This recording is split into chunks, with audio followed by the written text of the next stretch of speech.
Oke, halo semua, kembali lagi. Kali ini kita akan membahas hal masih berkaitan dengan SNBP. Nah, yaitu tentang mending mana, idealis atau realistis ketika menentukan jurusan di SNBP. BTW ini nggak akan Mimin ulangi karena video ini atau penjelasan ini udah pernah Mimin bahas di 3 video sebelum ini. Silakan kalian cek dengan thumbnail berikut di channel ini. Kalian cek video ini sekitar 12 menitan udah Mimin jelasin panjang lebar tentang ini. Nah, di sini Mimin akan bahas satu konsep kuncinya untuk menentukan apakah realistis atau idealis. Nggak cuma di SNBP, jadi ini tuh berguna untuk di segala aspek kehidupan kalian. Bisa di SNBP atau SNBT, milih apa ya, milih jodoh, mungkin milih kerjaan,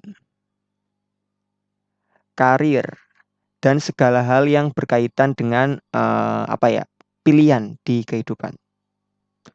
Oke, kita akan mulai membahas. Oke, jadi apa rumus penting atau konsep kunci untuk menentukan pilihan? Salah satu rumus menentukan pilihan dalam kehidupan adalah ini ya. Kalian kenali profil resiko kalian. BTW profil resiko ini itu apa ya? Sebuah term yang Mimin ambil dari dunia investasi biasanya. Mungkin beberapa dari kalian yang udah belajar beberapa hal investasi mungkin udah paham, tapi di sini Mimin akan coba jelaskan bagaimana konsep ini bisa kita gunakan di segala aspek kehidupan. Oke, pertama kita harus tahu dulu apa itu resiko. Resiko itu bahasa ini menurut KBBI adalah akibat yang kurang menyenangkan atau apa ya, kemungkinan buruk dari suatu perbuatan atau tindakan. Kalau dalam konteks ini ya, SNBP misalnya. Resikonya adalah contohnya apa? Kalau kalian idealis,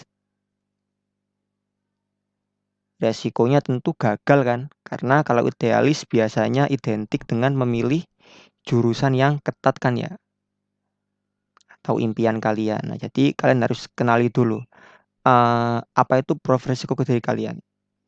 Kita lanjut. Nah, profil resiko sendiri itu kalau di resiko itu kan apa ya? Akibat buruk, kemungkinan buruk yang akan terjadi sebagai konsekuensi dari tindakan kita. Nah, profil resiko itu sendiri adalah kemampuan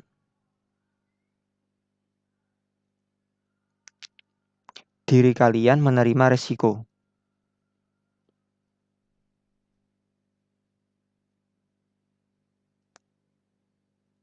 Resiko.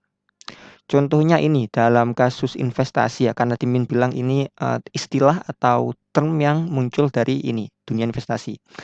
Kalau di investasi itu ada 3 hal, ada yang konservatif, moderate, sama agresif. Konservatif itu orang yang ini menghindari risiko tinggi. Nah, kalau di investasi resikonya biasanya apa? Resikonya kan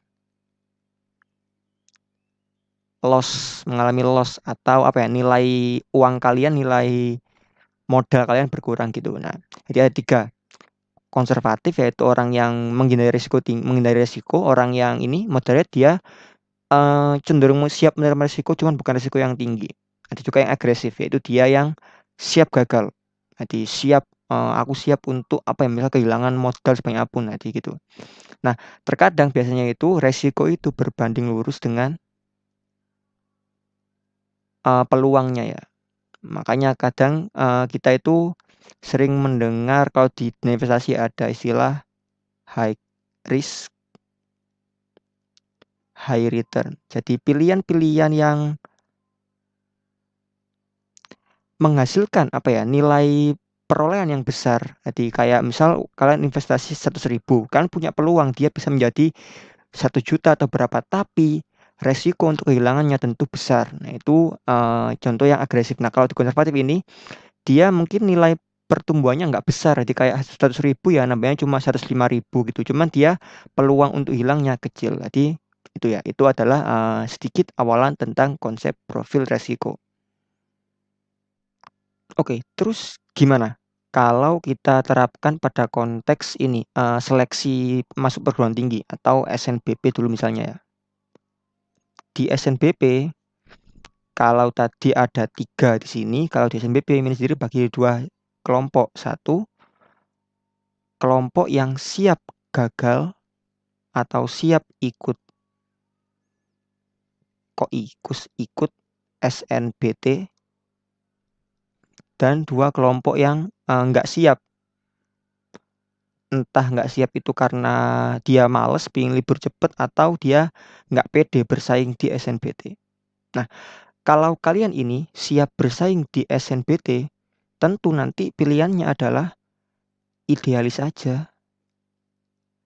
Gas aja di jurusan pilihan kalian. Nggak peduli apakah dia ketat, peluang gagal tinggi karena kalian siap di sini. Nah, kalau nggak siap tentu kalian akan cenderung realistis ya. Cari aman. Beberapa yang nggak siap ini mungkin beberapa penyebabnya ya. Kalau SNBT itu kan perlu belajar, dia kayak mungkin nggak pede dengan kemampuannya, atau di SNBT ini kan juga perlu ikut bimbel mungkin, dia nggak punya sumber daya untuk melakukan hal itu. Jadi kalau yang kedua ya kalian tuh nggak usah. Jadi kenali diri kalian dulu. Pertanyakan pada diri kalian, apakah kalian tuh siap untuk ikut SNBT atau nggak siap. Nah, kalau siap idealis, kalau nggak siap ya realistis. Nah, contoh lain, kalau di SNBT kan, kalau di sini apa SNBT? Misal kalian gagal, kan ada 2 hal nih. Biasanya ada yang mandiri, gap year, ada lagi mungkin swasta, atau ya kerja lah, milih yang lain gitu. Nah, kalian siap nggak dengan resiko gagal ini di SNBT? Nah, kalau kalian siap, berarti kayak kalian mau bisa ikut mandiri, bisa mau gap year, mau swasta atau apa. Kalau kalian siap gagal di SNBT, silahkan untuk idealis. Nah, kalau nggak siap, ya tentu kalian harus realistis, mau milih yang mana gitu. Nah, tetapi ingat satu, bahwa serealistis-realistisnya, tetap ingat bahwa nggak ada yang 100% aman di SNBP. Jadi meskipun kalian milih realis, tetap persiapkan untuk kemungkinan terburuk, yaitu kalian mulai belajar SNBT ya. Nah, ada sebenarnya satu jalan yang aman 100%, yaitu yang pasti aman itu biasanya free pass. Nah, ini nggak semua univ ada. Yang ingin tahu contohnya ada di ITS biasanya. Di ITS itu ada beberapa lomba tiap jurusan, lomba tiap pemenangnya. Mimin lupa apakah cuma 1, 2, 3 atau 1 aja atau 1, 2 aja. Jadi dia itu dapat kayak golden ticket gitu. Jadi kalian lampirkan sertifikat menang itu, kalian pasti lolos di SNBP. Nah, kalau ini pasti aman, ya udah kalian udah taruh aja, udah nggak usah mikir resiko apapun. Tapi ingat, kalau kalian nggak punya ini, ya kalian tetap harus menyiapkan resiko gagal itu. Jadi intinya adalah ini, kenali dulu resiko, kenali diri kalian, analisis resiko-resiko dari konsekuensi pilihan kalian, baru nanti dari sana kalian ambil pilihan kalian.